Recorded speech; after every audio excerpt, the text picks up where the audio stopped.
at ang mga tauhan ng NAIA kontra sa posibleng pagpasok ng Ebola virus sa bansa. May live report si Claire Delfin. Claire?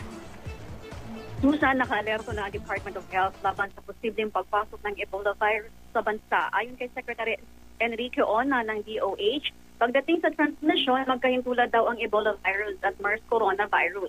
Kaya ang ginagawang precautionary measures sa MERS-CoV virus ang siya rin ipinatutupad laban sa Ebola virus. Nandyan pa rin ang screening para sa lahat ng pasaherong papasok ng bansa gamit ang thermal scanners para makuha ang kanilang body temperature at makita agad sino ang may lagnat. Meron ng kompletong reagent kit sa Research Institute for Tropical Medicine para ma-diagnose ang Ebola virus. Ipinatutupad din ang mahigpit na pagbabantay sa mga Pilipino na nasa mga bansa sa Africa.